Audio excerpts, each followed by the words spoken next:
of 90. He's old, but he managed to open his business entrepreneurship, and he tried to do he tried to do very much. I mean, he introduced very many types new items, and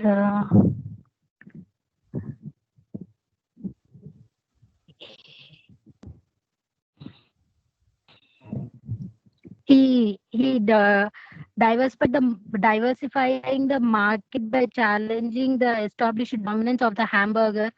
And in 1960, he he had around 200 franchise restaurants. And Sanders met John Brown White, a Kentucky encyclopedia salesman, who explained that he was keen to join the company. Sanders instead proposed the sale of the company, as business skills do not come naturally to him, and he lacked an obvious or willing heir among his relatives. He introduced in 1995. He introduced two successful new products: crispy strips, breaded strips of chicken, and chicken pot piece. The chain's first major new product launches in almost 2 years. Nova credits an improved, more open relationship with franchise for the introduction of the two new items. He did very much for the company to establish it, to develop, to franchise and everything. Uh, he died at the age of 90, and he is very good entrepreneurship, and many people like us should start these kind of entrepreneurships, and make, set up some new ideas for the further generation, like Colonel Sanders. That's it. Yes. Still anything you wanted to tell about KFC CEO? CEO, that's it, ma'am. Yes, so from like 2 days back also I had played one video on KFC CEO, like from he even committed suicide, and at that stage also he was like he's not having anything in his hands, but still he struggled hard from the scratch. And now, like now the KFC is a branded shop where everyone wants to go inside, isn't it? So that the branded nature, the branding he had given by doing the recipes, continuously improving the recipes, he started improving. He didn't do any innovation, isn't it? He improved the original recipe, and he had add on something new in that. Okay, so by this KFC CEO, we can say we can learn what are the struggles that the first generation entrepreneurs are facing. Isn't it very good presentation? So the Thank next you, ma'am. person, who is the next person? Chiranjeevi, are you able to do? Are you able to send me? Ma'am, You are having any net? processing. Hello? Ma'am, the video is uploaded in the Gmail, ma'am. I mean, not getting attached to the Gmail. Okay, fine. One thing you can do, Ma'am, instead of showing the PPT, you can just read what you had in your screen. okay. Hmm. Okay, ma'am. My topic is uh, case study entrepreneurship story of Mr. Ritesh Agarwal, who is a CEO and founder of Oyo Rooms. Hmm. He is now the world's second most successful businessman, running around 1.1 billions of income. Okay. At the age of 26, he rated among the India's most celebrated young entrepreneurs. He was Okay. he came from an middle class business family. Hmm. At the age of 13, he started selling SIM cards for his survival.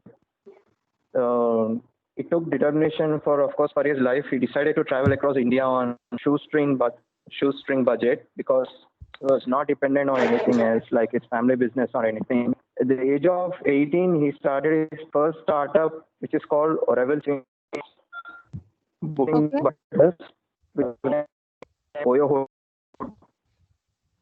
Okay. He was the first person in his family to become the most richest person. Hmm.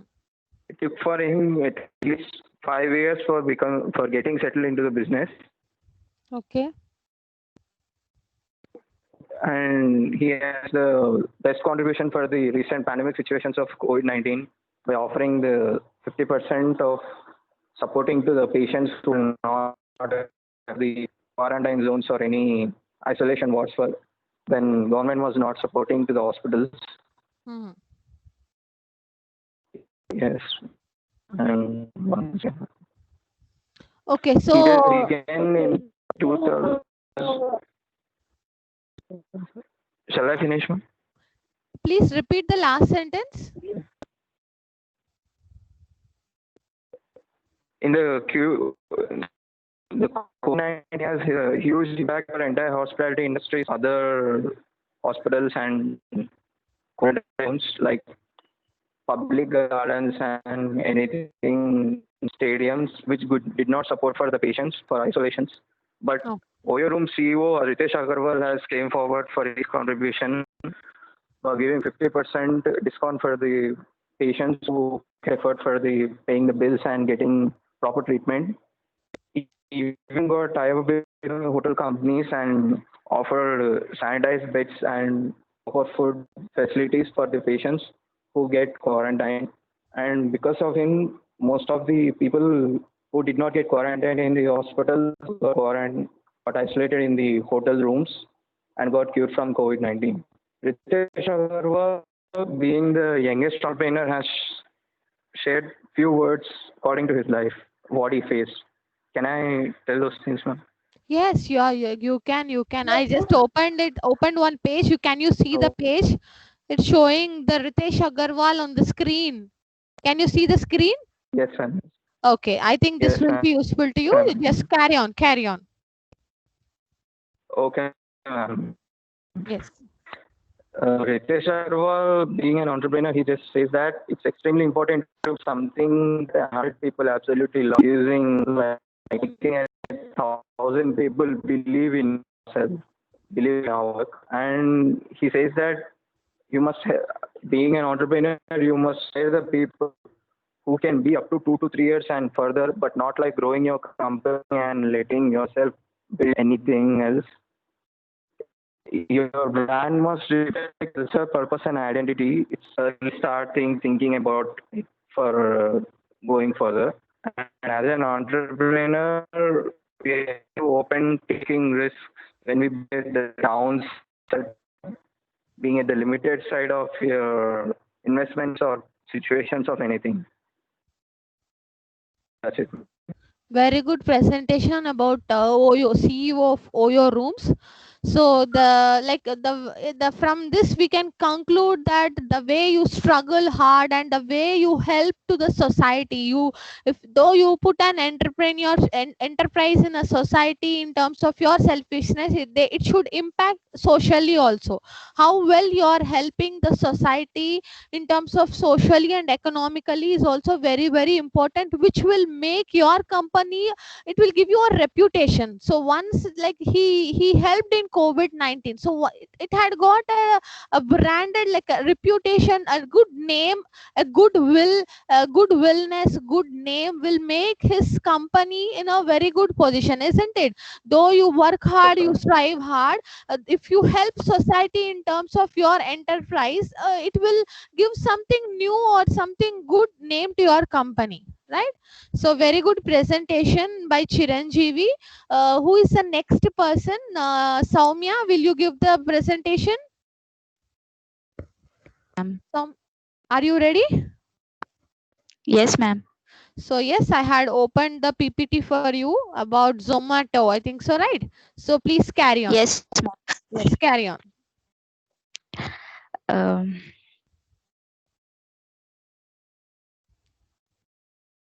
as we are discussing today about the internship case studies, now I have chosen about Zomato. Ma'am, can you change the slide, ma'am? Yes, yes, sure. This slide? Yes, ma'am. Okay. Zomato, it is an Indian startup acquiring the world, as everyone knows. Next slide, ma'am. 1 minute. Uh, Oh, you had put in some slideshow. Yeah, okay. yes, ma'am. Yes, ma'am. Mm. Now we'll discuss the success story of Zomato. As the food is a prime mover for everyone across the globe, there are many people who earn for food and taste of variety of food dishes. Um, so there are two people named Pankaj Chadha and Deepinder Goyal. Uh, for these, they are the master brains behind this great food delivery app, ma'am. So uh, before Zomato, it is named as Foodie Bay. Mm. First, it is initially it is started in Delhi, and its services extended to cities like Mumbai, Kolkata, etc. Major cities, ma'am. Then, after acquiring huge popularity, they thought to bring this project into an international level, ma'am. So they modified this Foodie Bay into Zomato, the name, which is simple to memorize and eliminate the confusion with the website eBay, where the food eBay is linked with the website eBay. So to make it simple and bewitching, simple to memorize, they officially changed this name as Zomato, ma'am. Okay. So next slide, ma'am. Yes.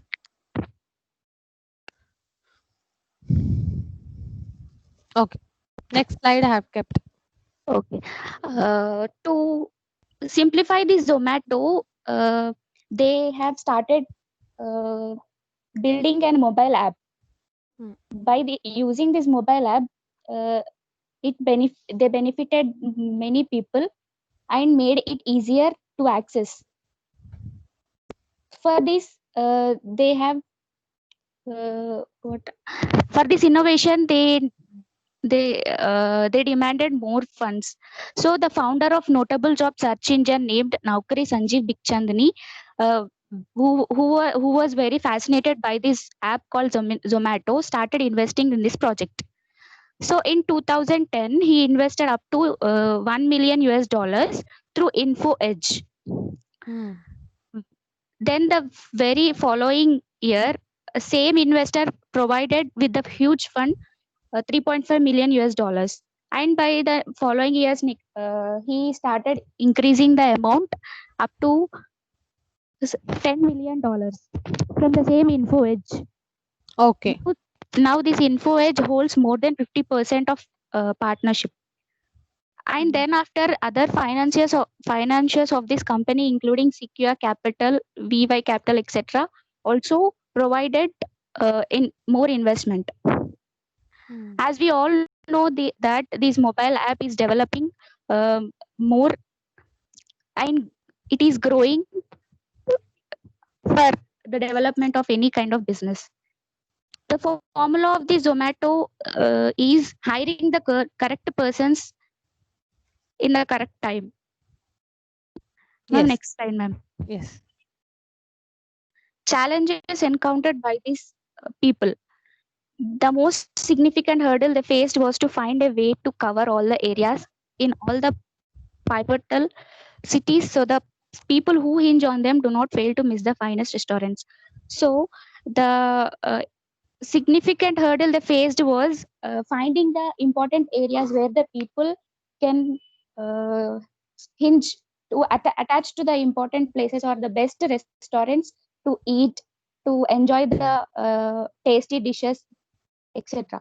So initially it was very complicated for them, but being with with the help of their squad and etc other members, they improved a lot. Ma'am, next slide, ma'am. Okay, ma'am. What? in the business model of Zomato. In the early stages, the founders did not focus much on earning money, and when the website attained huge applause, they recognized the prospects associated with it. Now, Zomato has 62.5 million registered customers.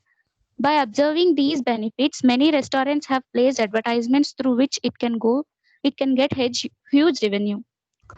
Zomato has made easy for their customers to pay for the charges digitally by launching cashless transactions. The success story of Zomato shows that hard work and determination to make it big will lead to achieve desired goals. Ma'am, this is one kind of case study, ma'am. Okay. Next, can you play, ma'am? Yes. An entrepreneurship by accident. Yes. Yeah. As we are discussing the women internship, ma'am, Yes. I have done this topic, ma'am. Yes. I'm going to tell an entrepreneur by accident who became an entrepreneur by accident. Hmm. This story is amazing. The amazing story of Patricia Narayan, who is the winner of this year's FICCI, which is the Federation of Indian Chambers of Commerce and Industry. Okay. She started her career in 30 years ago as an entrepreneur, selling eateries from mobile cart on the Marina Beach in Chennai amidst on the Okay. beach on the beaches of, on the beach of on the Marina Beach in Chennai. She started. Ma'am, next slide. Okay. Okay. Uh, I'm sorry. as a person who battled a failed marriage, coping with her husband who is a multiple addict, and by taking care of two kids, she started this entrepreneurs, ma'am. She started this work, ma'am. Okay. Um, Actually, she sells on the beach road, like the eateries or whatever the homemade thing. She sells in the Chennai beach road, isn't it? Ma'am, she started like these, ma'am, selling on mobile cart. Okay. Actually, wait a second. Her marriage changed everything, ma'am. Okay, because of personal issues she wanted Yes, to do something on her. So I think like this is because of push factor. Yesterday we had seen push factor and pull factor, isn't it?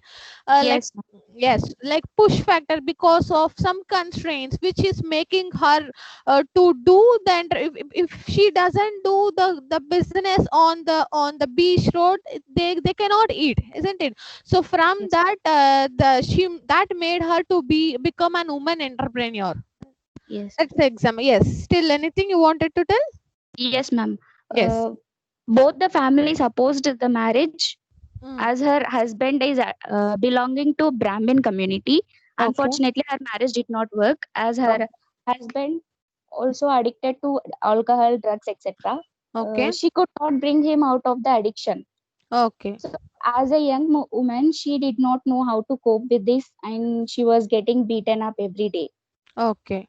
Though her father, a very conservative Christian, never forgave her. Okay. Okay. Okay. He gave her refusal when she had no way to go. She was thrown out with two small children. Okay. Okay. So it became a question of survival for her. Okay. Okay. She knew that she should either succumb to burden or fight. She Okay. decided to fight. She decided to fight her lonely battle. She did Okay. not. She did not want to be a burden for her parents. So to be economically independent, she could only do what she knew and what she liked. So she started making pickles, squashes, etc., jams, etc., at her home, and she started. She took 100 rupees from her mother and started selling everything. She sold everything that she made in one day, and that gave her confidence to start this business. Very good. Very good. She started her business with just two people, ma'am, and now there are 200 people working in her restaurants. Okay. This changed her lifestyle. From traveling in a cycle rickshaw, she moved to auto rickshaw, and now she has her own car. From 50 pies a day, her revenue has gone up to 2 lakh per day. From then, her ambition was to build a new brand. So she built a new brand called Sandeepa, and now she is the director of that company called Sandeepa Chain of Restaurants. Yes. Things things to be learned from her life. Do not ever compromise on quality. We should never compromise on the quality, and we should do what we know and what we think, and never lose your self confidence. Even all the circumstances from her life, situations from her life, she never lost her self confidence, and we have to follow that, like follow this.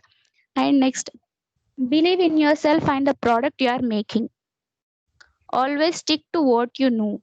When you employ people, you should know what you ask them to do. That's it, ma'am. Very good presentation. So she had a many pathetic situations. So from that she just came out from that, and now she is an CEO of Sandeepa chain of restaurants.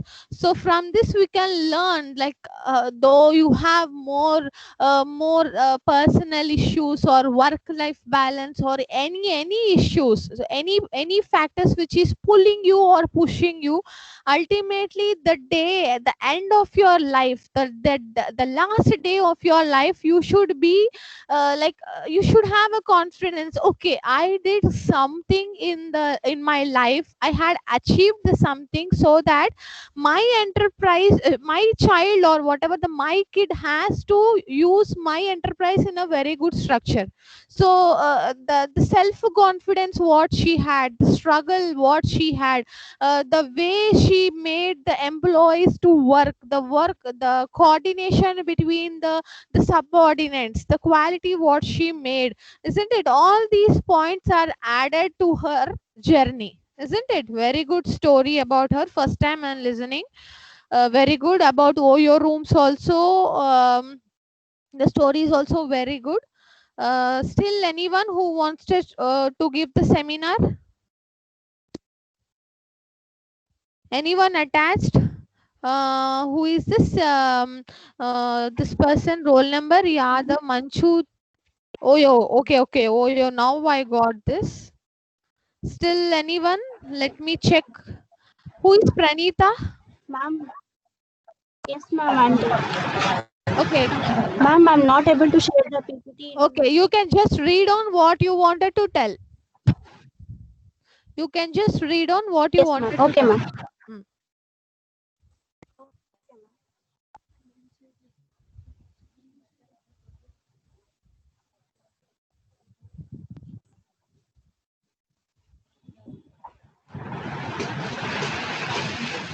Please mute your mic.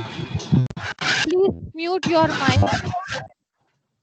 Please mute your mics. Only Pranita has to talk, so that we can listen to her. Pranita. Pranita. Even civil people, please listen, and the same process will be going on for you also. It's a very good session today. I'm really happy here to sit in front of you. I'm the words you are using, the research you are doing. Really, even I didn't do much research. I do, but I didn't go in depth. I just see the CEO story, how they did, but in depth you are telling. Really, I am really thankful to sit here today. So Pranita, please carry on. Yes, ma'am. Okay, ma'am. Okay. Good morning, one and all. My name is Pranita. Today I'm telling about a case study based on a successful entrepreneur. Her name is Shraddha Sharma. She is a founder and CEO of Your Story. Many of you are aware of it is an digital media platform for startups and entrepreneurs. We can find many stories about that. She is the founder of CEO and Your Story, a digital media platform for startups and entrepreneurs published in 2008. Before Shraddha Sharma starting a Your Story in 2008, she served as an assistant vice president at CNBC TV 18 and also a brand advisor at Times of India. She was born on 6th July 1983 in a small town in Bihar and grew up in Patna. She also studied bachelor's and master degrees in the history from St. Stephen's College, Delhi, and she is in a 2004 alumnus of MICA, Madras Institute of Communication, Ahmedabad. While she working at CNBC, the job exposed her to plenty of untold stories that were great enough to be an inspiration epitomes. There came a time in her job when few of her entrepreneur success stories ideas that were rejected by these channels. She was interacted more often with plenty of entrepreneurs. She had her thing figured out. There was plenty. There was plenty of energy waiting to because most channels were rejected by their entrepreneur success stories. So she started your platform of your stories so that many stories can interact with that. But firstly, she started slowly. Most of them, they all had it, but nobody was keen to take the stories to the world.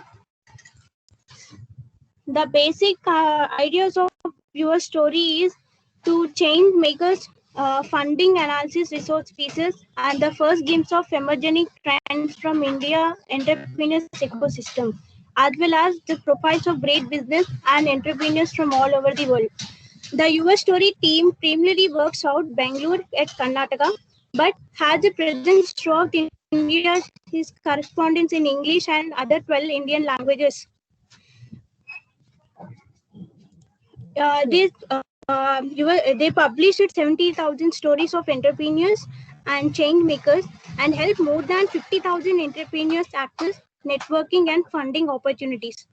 It is works with some of biggest brands worldwide, enhancing their visibility and engagement with an tech savvy because based on readers to high quality content. Its net worth of $8,000 million. Shraddha holds close to a 50% stake in her company, and is estimated to post more than 70% year-on-year jump in the revenues for the financial year ending March 2018. It attracts 12.5 to 15 million page views and 6 million unique visitors a month. She receives a prestigious awards that is NASSCOM. NASSCOM means National Association of Software and Service Companies. Is a trade association of India and information technology and business process outsourcing industry. She got an award for NASSCOM Ecosystem Evangelist Award for her efforts in building and inclusive startup community. And another one she got is Will Grow. Is a formal known as Rural Invitation Network is among India's oldest social enterprise incubators. Wilgo is got Journalist of the Year award in 2000 average of startups. In 2015, listed among the 500 LinkedIn influencers across the world. Few of the inspirational words is don't expect someone else to make the magic happen for you. Do it yourself. And the fire to succeed will come from things you did not get, you did not learn, you did not have. Thank you. That's it, ma'am. Yes, can you see the screen here? I had opened Shraddha Sharma, CEO of Your Story. Can you see the screen? Yes, Okay, so yes, what she ma'am. did, she connected the young entrepreneurs and the startup CEO of the startups, and she took the story of them. The way she connected the entrepreneurs, by this connection, she helped in funding, isn't it? She helped in financially funding all this. She helped it. So one of the way, this is one of a type of an enterprise. Okay. Media, under the media section, this comes under media enterprise. So very good about Shraddha Sharma. Thank you for giving the presentation. Still anyone who is Praveen Chakravarti? Praveen Chakravarti, are you there? Okay, you said Yes, you will ma'am. give next week. You said you will give next week. Yeah, Okay, yes, fine. ma'am. Who? Yes, Roll number 3, ma'am. 3. Roll number 3. Jahangir, please, can you can just read on, or you can share me. I will read on, ma'am. Okay, continue. My topic is about Sachin Bansal, who is a billionaire technology entrepreneur. He is also known as co-founder of Flipkart, that Okay. was acquired by Walmart at 16 billion in 2018. During this over 11 years career at Flipkart, Bansal was the CEO and chairman. In 2018, Bansal exited Flipkart following the Walmart deal. Mm, uh, he is also known for the co-founder for and chairman of the Flipkart, and his net worth is around 1 billion. In 2007, Sachin Bansal and Binny Bansal founded Flipkart, whose valuation in the 2018 was 20.8 billion. In 2018, Bansal held a 5.5% stake in Flipkart, which he sold to the Walmart, and his net worth then was little over 1 billion. In May 2018, Bansal announced that after stepping down the executive chairman of the Flipkart, he found by be focusing on pending personal projects, gaming, and brushing up his code skills. Sachin Bansal is currently the managing director of Navy Technologies. Also, he's entrepreneur in the field of the financial services. Earlier life of the Bansal was he was born in Chandigarh. Excuse His me. father, Hello. yes, ma'am. So please do not read on. What did you understand from his case study? I wanted to know. So what you had learned from his struggle? Like, he is a CEO of Flipkart. So what is the strategies he had used?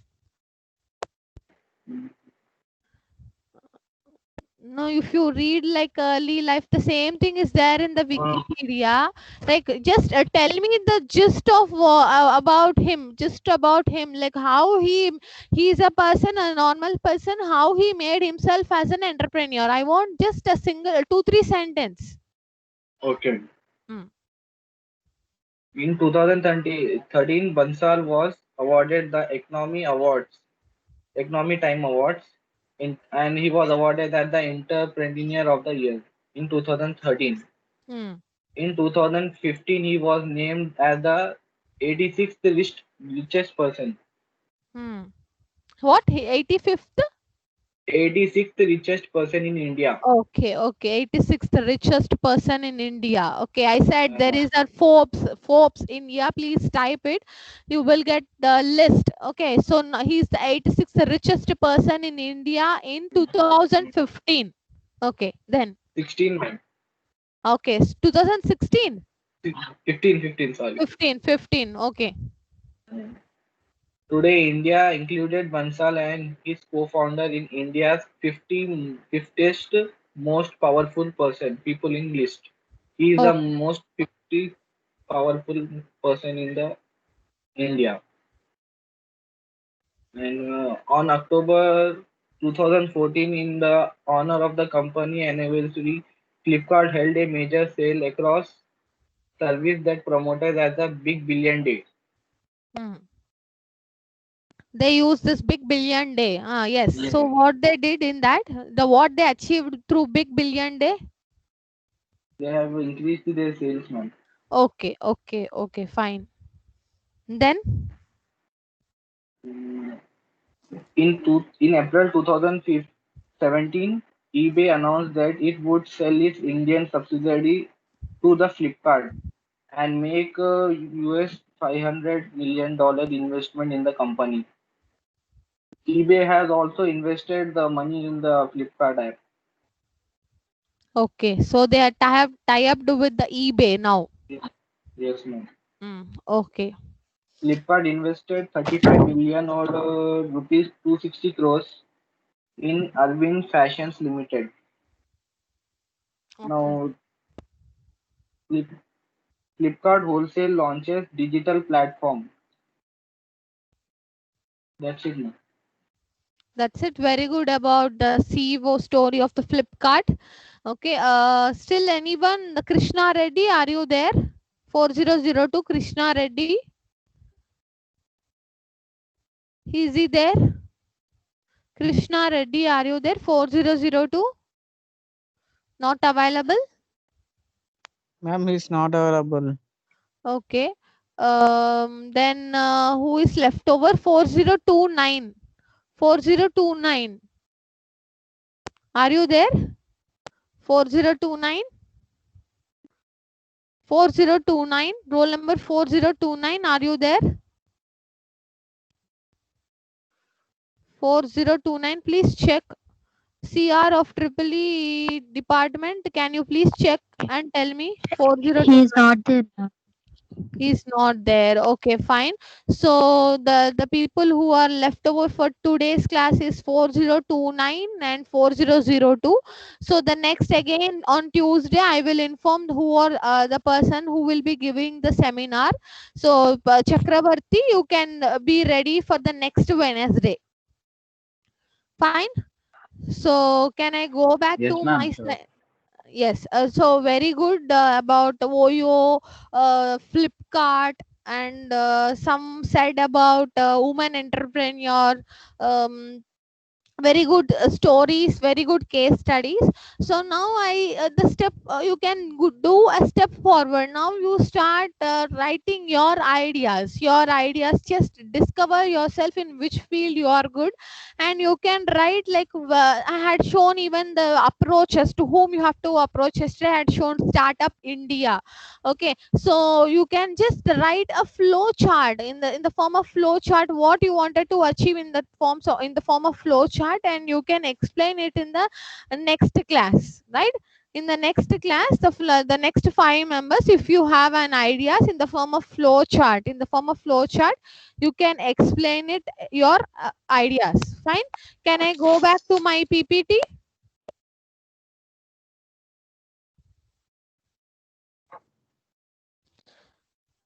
Yes, the time is 12:10 till 1. I will be telling the topic what I had prepared and the continuation of the yesterday's topic.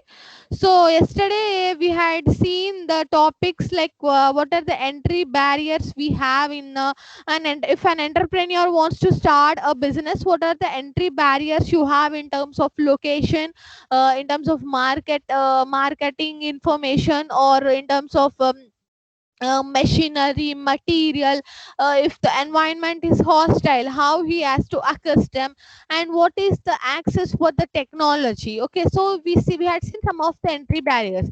Then in the next slide I had explained what are the factors which are influencing your entrepreneurship, the environmental factors which are influencing your entrepreneurship, like political, technology, social, legal, cultural, economic, like all these are the factors which are connecting you, and you have to adjust your entrepreneur sector or the structure. Okay, then we had seen what are the factors affecting the entrepreneur, like venture capital availability, then the presence of experienced entrepreneur, technically skilled labor, the suppliers, what is the accessibility of the suppliers, what is availability of the customers you are choosing, then what are the government policies you have to follow, what are the infrastructure facilities you can attain from the government sector, what is the accessibility of the transportation. You have a number of factors which are affecting your entrepreneurship. So these are the some of the examples. Then I had started a new topic called development of woman entrepreneur. Okay, we had seen why there is a development of an woman entrepreneur in the society, because of half of the population in our nation is women. So they are striving hard. They had removed their four walls of their house, and they are coming out from that walls, and they are also striving hard to set up a company. They are entering in all the 3 E's, like engineering, electronics, and energy.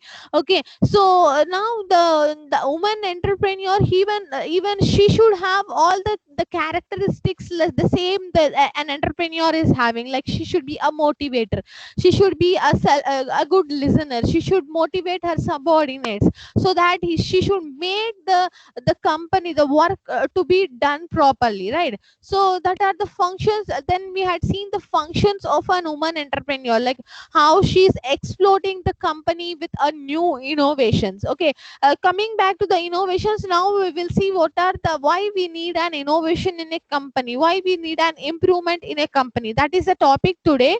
We'll continue that. So the coming to the functions of an woman entrepreneur, like how she's introducing the innovations, how she's imitating the innovations. She wanted to be an woman entrepreneur always. She should always be an innovative entrepreneur. Like we had seen the classification of entrepreneurs, like Febine entrepreneur, drone entrepreneur, innovative entrepreneur. Okay, so she should always adopt the changes what is happening in the structure. Okay, the proper coordination, the proper administration, the proper leadership, and she should not be a dictator, but she should be a motivator, isn't it? So these are the some of the functions of women entrepreneur. Okay, then we had seen the two factors. So so Soumya has explained about the push factor. So one of the lady, she had to do the company, she has to travel in that company because of push factors, because of some pathetic issues, or because of personal issues, because of some constraints. She had kept an cookery in the beach of Chennai, right? So how she had used her cooking style, the items which she made it in the home, and she sold it, isn't it? So based on the pull factors and the push factors. Pull factors is nothing but an entrepreneur who wants to start on her own, out of her interest, out of her interest she's starting. But whereas push factors, because of constraints, she is traveling in that entrepreneur, and later she will change that the style of the company, isn't it? So these are the pull and push factors. Then I had shown one example. Yes. Ma'am, this is Mary Saujunya. Yes, ma'am. I'm making you as presenter. Thank you.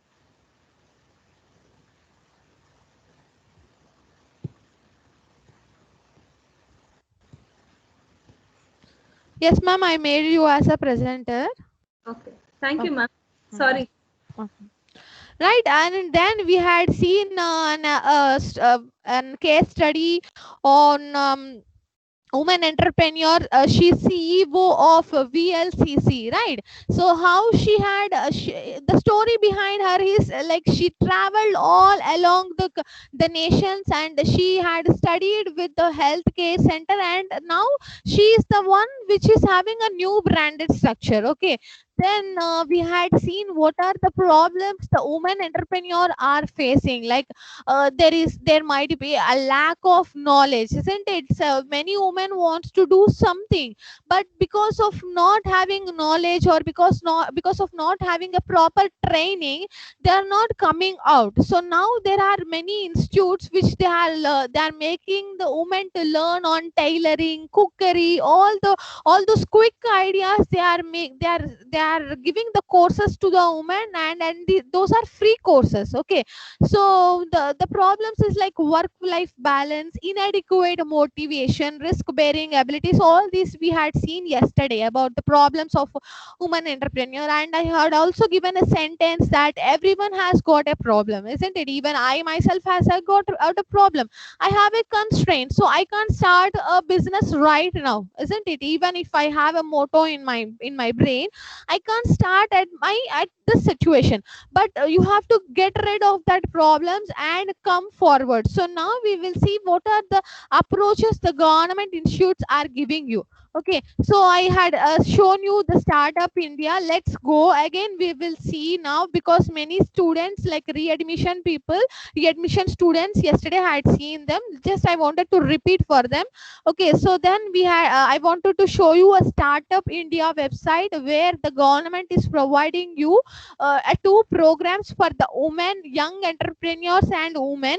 The program one is a free co-working space. Free co-working space is given to the young entrepreneur, and thereby you can apply it and tie up with this free working space. Like the example of this is Birla Institute, Start Hub Nation, V Hub. Okay, and the program 2 is giving mentoring, isn't it? The mentoring is must for any student or any person needs a mentoring, because if you wanted to travel in a journey, sometimes you don't know what is wrong and what is correct. So a mentor is a person who will guide you and who will make you to travel in a good path. In a good path. An entrepreneur, the main quality of a company or a business, what you are doing, the business is nothing but raising the profits from the goods what you are producing, but raising the profits in a correct rules and regulations is must, right? So in order to know what is good and what is right,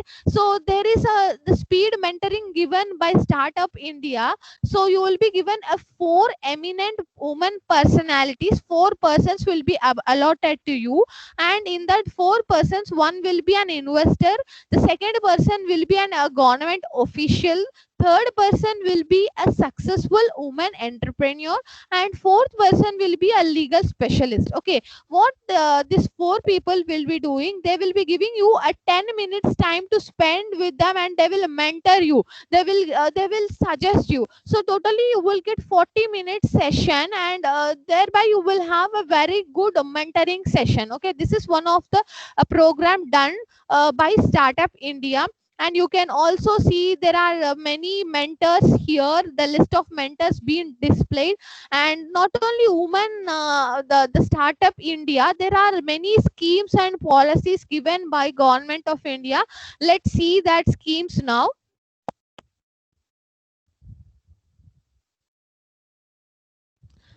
Okay, that is given by Stand Up India. We will see this.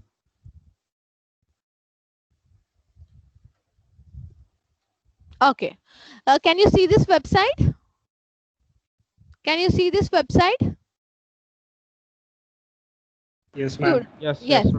Yes, National Repository of Information for Women. So there are n number of schemes given for them, and they provide funding, and financially they will help. They will help the women based on the application you apply to them, and you can watch this. You can watch this website nari.nic.in. The schemes which are available for developing the young women entrepreneurs. Okay, under Ministry of Women and Child Development, this is a department which provides the schemes. Fine. Coming back to the slides. So I made one table here, so that so how well there is a development, how well there is an increase in the women entrepreneurs. So right from the 6th 5-year plan, and then I had seen 7th 5-year plan, and now and then I had studied industrial policy in 1991. So how there is an improvement in 6th 5-year plan. There was a promoting of female employment in women owned industries. In 7th 5-year plan, there was an integration of women in development. In from the 1991, there was a special entrepreneurship development programs for women to encourage women to enter into the industries. Right. So you can see how well the government is being developing in terms of they are giving the training programs. There are psychological tests. We had seen some of the psychological tests in order to identify who are the potential entrepreneurs. Okay, so there's the same test they are giving, there's the same courses they are providing for the women to wake them up and to be a successful entrepreneur. And there is an one of the blog written for the young entrepreneurs. We will have a look on it. That blog is National Alliance of Young Entrepreneurs. we will have a look on it. It is a blog where it is a national level apex organization of young entrepreneur, where it will promote the entrepreneur in terms of financially. They will give you the workshops, conferences, they will provide you training programs to create the awareness in the a young entrepreneur, right? There are many international conferences whereby you can listen to them. And day before 2 days back, I had seen like from our college, they had provided us to listen a public speaker where he was teaching the challenges what a teacher was facing. So the same thing, if you type it in the Google, what are the challenges the young entrepreneurs are facing? One of the student asked me, like, I wanted to start a franchise, but there is an issue of a capital. Some few franchises are of zero investment, but few franchises you need an investment. But we, the students or the young entrepreneurs, we cannot lend money with, we cannot have such capital investment in our hand, but we have to go through where you are getting the sponsorship. Okay, so the one example our student has given about Zomato. So Zomato, they got 50%, they got about 10 millions, 10 millions of sponsorship. Based on the work you do, you automatically you get the sponsorship. Okay, so I will study on how to get the capital investment to franchise a company, and in the next week we will see any slides. If I have, I will share you. Okay, so so this is a blog where you can search it here. There are some conferences being conducted by this this association, National Alliances of Young Entrepreneur. You can go through this, right? Then comes the last slide of the topic, women entrepreneurs. What are the leadership qualities that must be there in an woman entrepreneur? Accept challenges, isn't it? So whatever the problems you are facing, you have to first accept it. You have to use the limitations, the limitations though you have, you should make it useful to get a good results. Okay, then drive hard work is it's an obviously it's a nature of an entrepreneur. The more hard work you do, the more result you get, right? The woman entrepreneur should be skillful, adventurous. She must be having a risk bearing nature, isn't it? A first generation entrepreneur, he is a person who is not having anything in his hand. So the more risk he has to face, the more risk bearing a woman entrepreneur has to face, and keenness to learn. The more the more learning, the more answering to the questions properly is very, very important.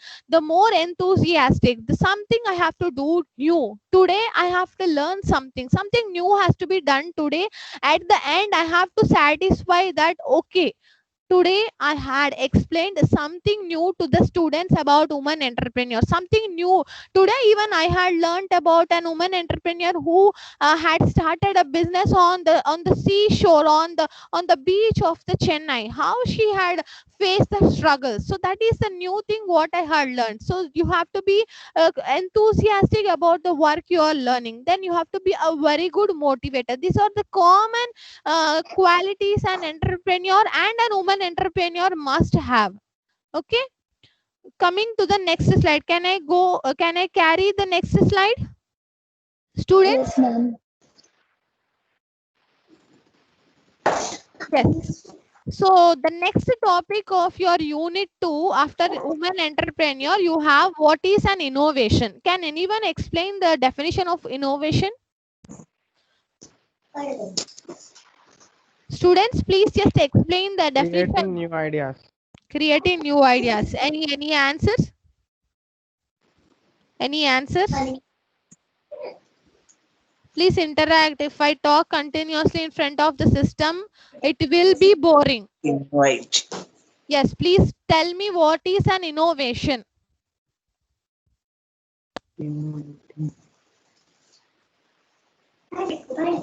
What is innovation? Creating new things. Creating new things. Creating new things. Okay, Technology. Okay, what is the difference between an innovation and invention?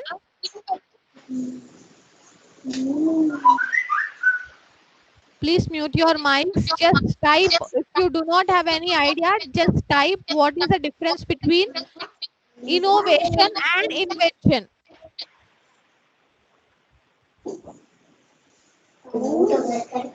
Innovation and invention. Type the difference between innovation and invention, or you can explain.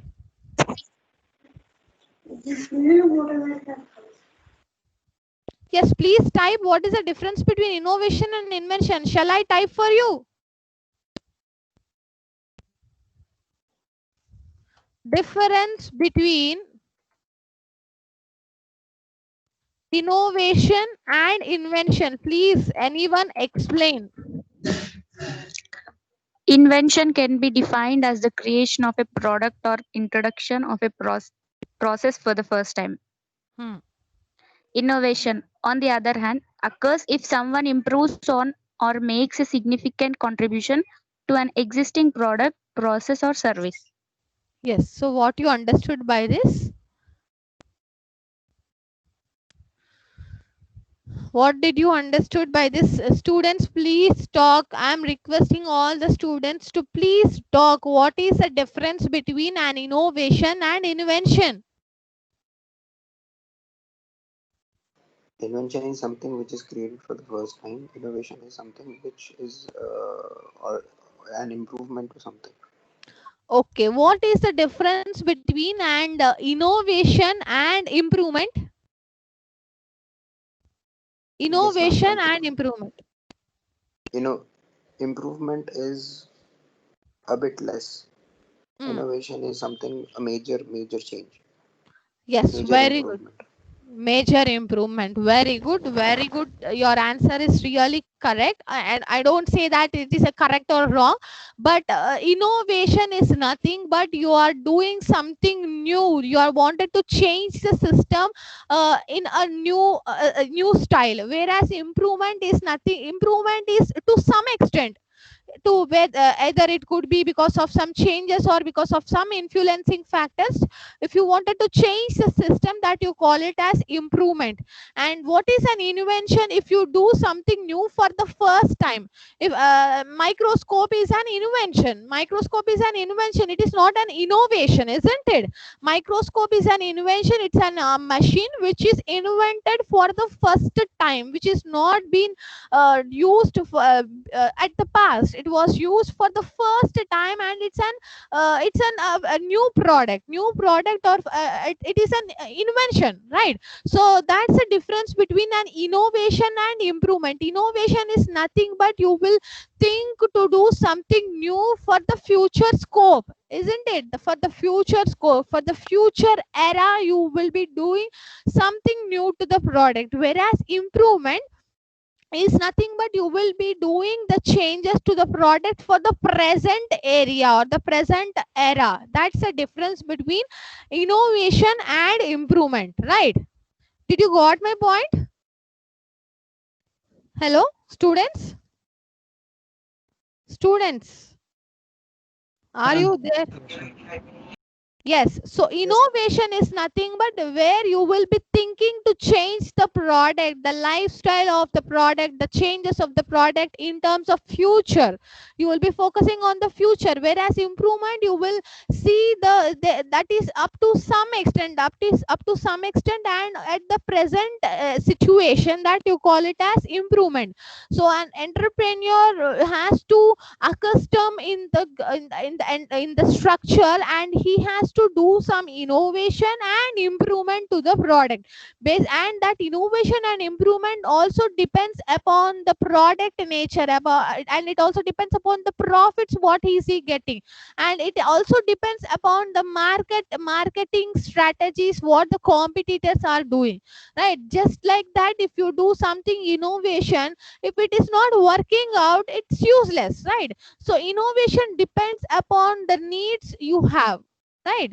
So coming to the next slide, what are the sources of innovation? sources of innovation in the sense, why I need to do an innovation, what is the constraints, what are the causes that are making myself to do innovation, the need of innovation, right? The first one is unexpected success, unexpected failures, unexpected outside events.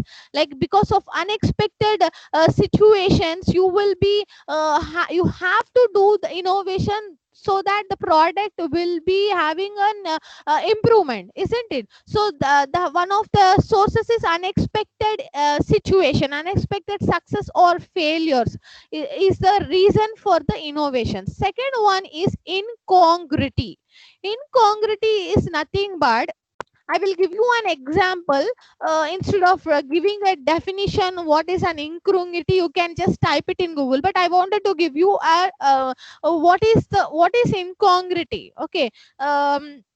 Let's say I'm having like in a society there are about 100 cars, and the road, whatever the road you are using, you cannot fit the 100 cars in that. There is a parking issue, isn't it? Because of more number of automobiles in the society, there is a parking issue.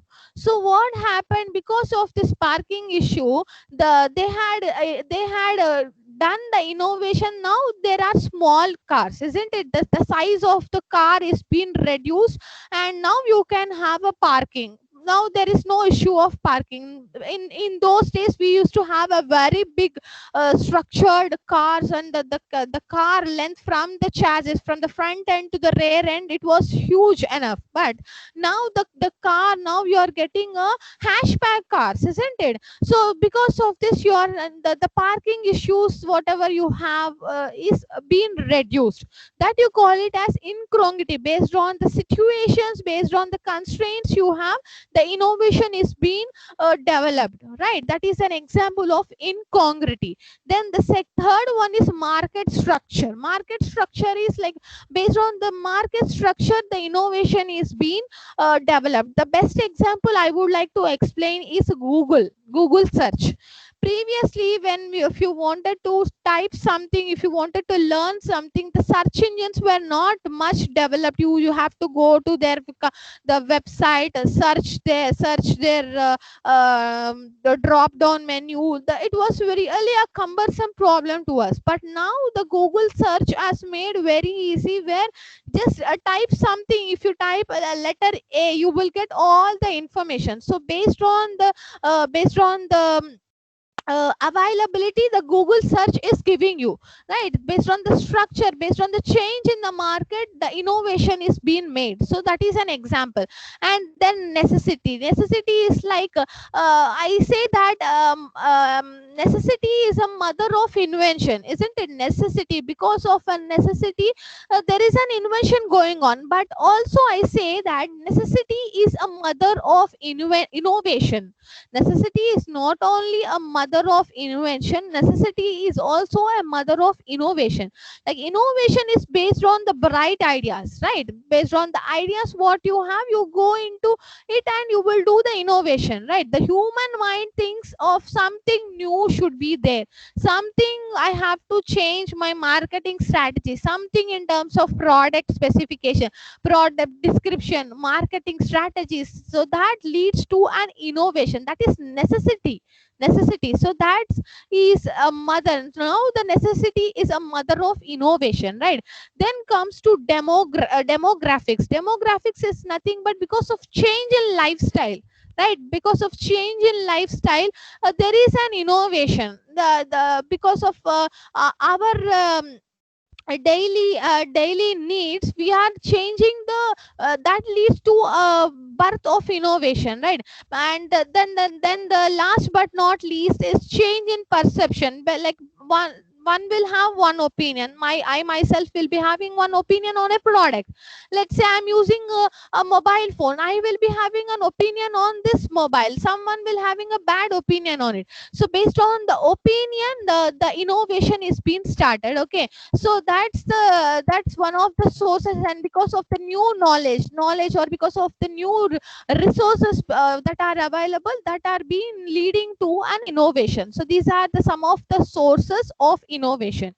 coming to the next slide, I had written here the principles of innovation. What are the principles that are being made a person to do something innovation? Okay, so the first point what I had written here, innovation starts, I'm sorry, let me use highlighter. Yes, innovation starts when people convert a problems into ideas, isn't it? So how many of you support to this sentence, like because of the problems that are being facing, you are converting the problems into an idea. You wanted to get out of that limitations and to the so that you are getting an idea, so that ideas you are converting it to an innovation. So innovation starts when people convert problems into ideas. New ideas are born by questioning yourself whether I can do something new, whether I can change the product, whether I can do something new, so that it could result into a new product. So you have to question yourself and change it into an ideas. Okay, then innovation also needs a system, isn't it? So whether it could be a formal or informal, either any organization will provide you a certain system so that you can do some innovation thing on it, isn't it? Then the third thing, I had written a sentence here. I will repeat it twice. I will repeat the sentence twice, and I think this sentence will help you in writing your exam. So if they'll ask you write about innovation and write the principles or the functions or the functions of an innovation, you can start your answering your sentence with this line, like passion is the fuel and pain is the hidden ingredient. Okay, see, like a person like in a R&D, he will always try to do something in his research and development.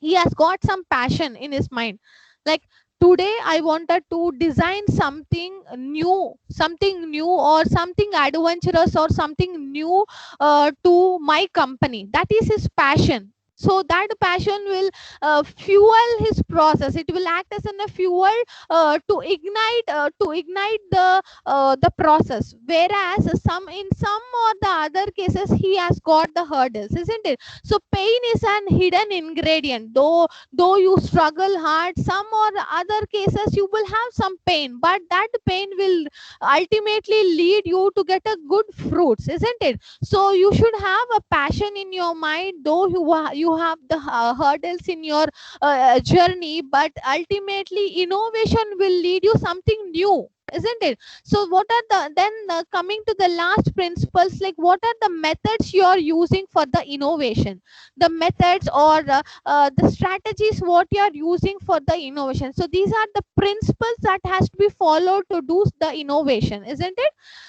Coming to the next slide, before going into this slide, I would like to recap for today's session. We had seen what is an innovation, difference between innovation, improvement and invention, and then we had seen what are the sources of innovation, like market structure, necessity, demographics, incongruity, what are the unexpected situations that are being the sources of innovation, then the knowledge, the resources. Then we had seen some of the principles of innovation. Okay, so innovation is a work which needs knowledge, right? It requires a great genuinity. I would like to conclude this innovation topic is like innovation always needs work. The more hard work you do, the more knowledge gaining you have, the more genuinity you have in that work, that leads to a very good successful innovation, right? Coming to the next topic, this is it's a vast topic which will take 3 or 4 classes. So in today's class, we will see what is a project. What is a project? What are the different classifications of projects that are using in an enterprise? In a society, what are the different types of projects that are being used? I had categorized it. Now let's define a project. So I would like some of the students, please give a definition of a project. Just give me a definition or the meaning of the project. Students, I'm asking you, please give the meaning of the term called project. Are you there? Yes, ma'am. So please answer to my question. Just tell what is a project. A piece of planned work or an activity that is finished over a period of time. A piece of a plan work Or an activity that is or finished over a period of time. over a period of time. Any more answers? A So plan now that working.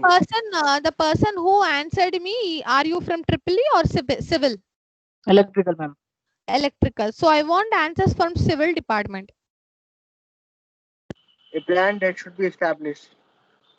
A plan that should be established. Okay. Your from civil, your number is 2060. Yes, ma'am. Okay. Still any answers? Still any answers? The work that is carried out for a plan to work out. The work that is carried out For a plan to work out. for a plan to work out. Still any answers?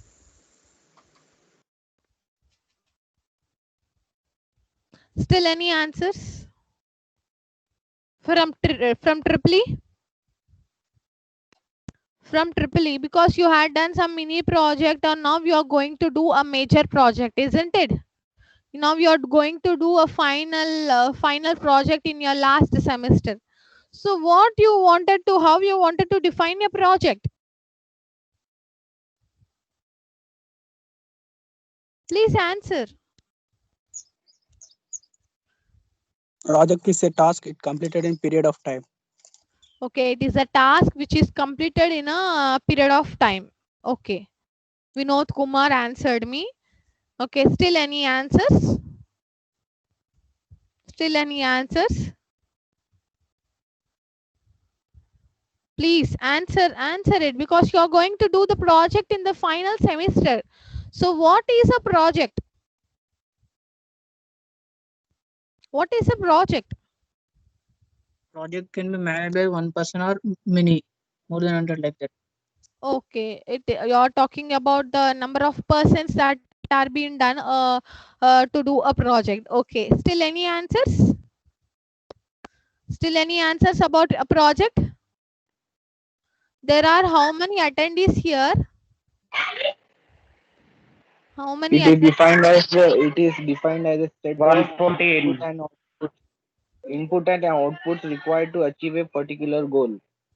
Okay, input and output To achieve a is particular required to achieve a goal. Okay, very good. Still any answers? Still any answers? Fine. Thank you for giving the definition of the project, whereby you will be using an input and output to reach a goal in a period of time. You call it as a project, right? So what I had written in my end, a project can be defined as a scientifically evolved work plan devised to achieve a specific objectives within a specified period of time. The same thing I had written. So you will be having a plan which is a work plan in terms of the input or output what you need, and that work plan you will frame based on the objectives what you had set, right? Based on the vision and mission what you wanted to achieve, that you call it as objectives, right? So that in order to achieve the specific objectives in a specified period of time, you call it as a project, right? So project can be considered as a proposal involving capital investment for the purpose of developing the facilities. The same, the what students said me, like using an inputs and outputs in order to facilitate, in order to provide a product, or in order to have a flow of goods and services, in order to do a trading, or in order to do a production. So what are the proposals you have? What are the workout you had done in order to achieve the product, or in order to achieve the work in a stipulated time. You call it as a project, right? I had given a small sentence, a program of an action, right? In terms of computer science, they do the project in terms of programs, in terms of coding, whereby they will be doing the output. They get the exemptions also, they will correct it and they will code it, isn't it? So in terms of triple E, they are concerned in terms of electrical engineering, civil, they are concerned in terms of construction and business. So what are the workout they are doing in order to achieve the project is nothing but the ideas, the framing the ideas to achieve the project. The project is your topic today, right? So coming to the next slide, I had I had given two rectangles here. So on one side of the project, you will be concentrating of allocation of the resources, consumption of resources, right? Then on the other side of the project, you will be concentrating how to generate the resources, how to do the flow of the goods and services right from the consumer to the customer, isn't it? You have two persons in a market whereby you will be flowing the goods and services from the consumer to the customer, isn't it? So the project will have the two ends. One end is allocation and consumption of the resources, and the second end is generation of resources and the goods and services. So these are the two frames in the project. Okay. Coming to this slide, I had written what the work plan you must have. Like when you plan, when you write, when you wanted to do the project, what are the planning structure you should have?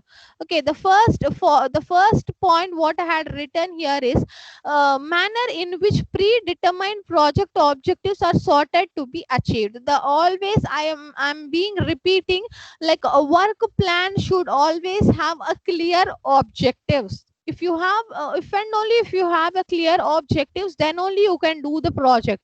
If you are not clear enough about framing the objectives, what you wanted to do, you will have a more changes in the project, right? So the predetermined project objectives are much you have to be precise enough, and you have to, in order to achieve that, what are the resources you need, that you have to frame it. Okay, the second sentence, the work plan should have clearly is the resources which will be consumed in the process of achieving the object. So you know, now you are having a perfect objectives in your mind.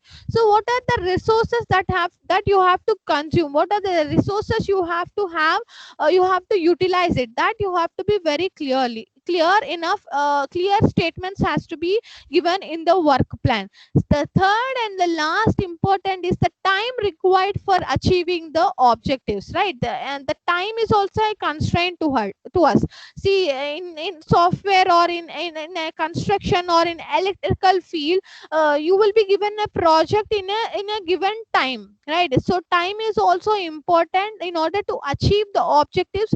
How well you are structuring your time is also very, very important. So the time, resources, the utilization of resources, and the predetermined project objectives, these three plays a major role in the work plan. Okay. Coming to this slide, I had given some of the characteristics of a project. What are the characteristics? What are the qualities, or what are the features the project should have? Right. First, I will read the point here. The project is essentially an investment plan. Right. So, how well you are planning, how well you have the investment plan, how well you are having the structure. So, project will focus about the investment plan you have. The project begins with a precise and clear objectives. No, so whenever you wanted to start a project, you should have a clear and precise objectives. Then the project will determine the direction of the future action of an entrepreneur. So how many of you will agree? Like the project is nothing but the written form which will give you the future scope or the future work what you wanted to do. Okay, so the project has a specific beginning and terminating points. Though, see, when you wanted to when you wanted to do a manufacturing unit in a society, you should also have what you wanted to do, what is the beginning and what is the end point of it, so that you have to frame it in a project. And what are the allocation of resources, the project is nothing but it will correlate the 4 factors of production, like land, labor, machine and enterprise. So project have to connect all these 4 factors, and it has to frame it in an official manner, that you call it as a project, right? Then comes the slide here that yesterday I had typed all these categories under different types of project. Okay, like why I wanted to give the classification of project is like coming to student scenario, student has got different types of projects. Some will do live projects, some will do the projects like optimization, software related optimization of some resources or optimization of machinery. Some will do the projects which are useful for the society. So let's categorize, let's classify the projects into different categories, which will help you graphically and which will help you in expressing which project you are lying in, isn't it? So now I will divide, let me use a highlighter here, I will explain it very easily. So the projects, so in one scenario the projects are divided into 2 types. One is quantifiable and the second one is non-quantifiable. Quantifiable is nothing but which you can measure, the measurable projects, you call it as quantifiable. Quantitative assessment, you call it as quantifiable projects. The example of this is power generation and industrial development projects. Second one is non-quantifiable, which you cannot measure it, which is not a quantitative assessment, you call it as a non-quantifiable project. Example is healthcare and educational institution, the projects which are related to education and healthcare, that you call it as a non-quantifiable projects. Okay, coming to the second category is sectorial projects. All of you, all the students, please listen to this slide. Even in terms of academic point of view, they will ask you to classify the types of projects, right? So this is a starting topic of this project's ideas and technology. It's a very vast, and you get there are repetitive questions on project, like they're asking about what is a project formulation, how you are categorizing projects in terms of different scenarios. So these are the questions which are being repeated, repetitive questions from right from 2015 to till end. Okay, please listen to this slide. Okay, so till now I had said the projects in terms of measurable, like if you are using a quantitative assessment, you call it as quantifiable projects. If you are not able to do the quantitative assessment, you call it as non-quantifiable projects, that is health and educational institutes. Okay, then the second one is sectorial, based on the sectors like agriculture, irrigation, mining, transport, media and social service. Based on the different types of sectors, the projects are being divided, that you call it as a sectorial projects. Okay, then coming to the techno-economic projects, this is a third category. See, all these categories are based on their scenario, like few projects which are measurable, few projects are based on the sectors like agriculture projects or irrigation projects or projects related to mining. So those are categorized under sectorial. Coming to the economic factors, like now they are again divided into factor intensity oriented projects, causation oriented classification, magnitude oriented projects. Coming to the factors intensity oriented projects, if as we all know, we have 4 factors in the production, like land, labor, capital, enterprise, all these we have. So based on the factors like capital intensive projects, based on the capital investment, based on the investment number, the projects are divided into capital intensive projects. Okay, based on the labor intensive, based on the based on the number of the labors or based on the number of the recruitment also the projects are divided, so that you call it as labor intensive projects. Coming to the causation oriented classification, causation is nothing but the based on the cost, based on the demand, based on the raw materials required. Let's say in Maharashtra you have more production of grapes, isn't it? More production of grapes are being grown a lot. Coming to our region, we have black cotton. Okay, based on the raw materials available, you have the factories beside to it. There are many factories related to wine or related to a fermentation process beside the grape crops, that you call it as raw material based projects. Okay, like the best example is sugar. You have more sugar factories beside the sugar cane crops, right? So that you call it as raw material based projects. Then based on the demand of the product, based on the demand, if you have huge demand, now you will invest more on the demand based product, right? That you call it as demand based projects. Coming to the magnitude oriented projects, what is a magnitude is nothing but the measurement, the like if you have a mega projects, like if you are investing on the large scale production, or in terms of medium scale, based on the investment, based on the size of the plant, the projects are again categorized, like based on the small scale unit you use small scale projects, based on the medium scale unit the projects are on medium scale projects. Okay, so based on the magnitude the projects are again classified into mega, large scale, medium and small scale. Okay, then coming to the last one is a financial institute classification. Financial institute classification is again divided it into project oriented and service oriented.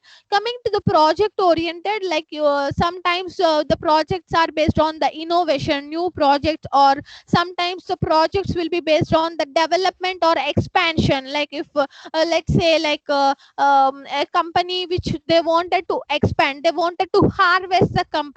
Harvesting is nothing but they wanted to increase the productivity. So in order to increase the productivity, there are some projects which are add-ons to that. Okay, so based on the development and expansion, the related projects they will take, and based on the technology, based on the diversification, these are categorized or based on the project oriented institutes. Okay, coming to the service oriented projects, like example is welfare projects, service based projects, research and development projects, educational projects. Like in insurance you have different projects, in media you have different projects. So based on the this is under service based. Okay, service based enterprises, the projects which will undergo under service based enterprises, you call it as service oriented projects. So these are basically categorized based on the measure, based on the sector, based on the factors of production, based on the cost, or based on the raw materials availability, or based on the magnitude of the company, or based on the projects nature of the projects, and last but not least, because based on the service enterprises also the projects are being classified. That's all about today's class. Let me take the attendance for today.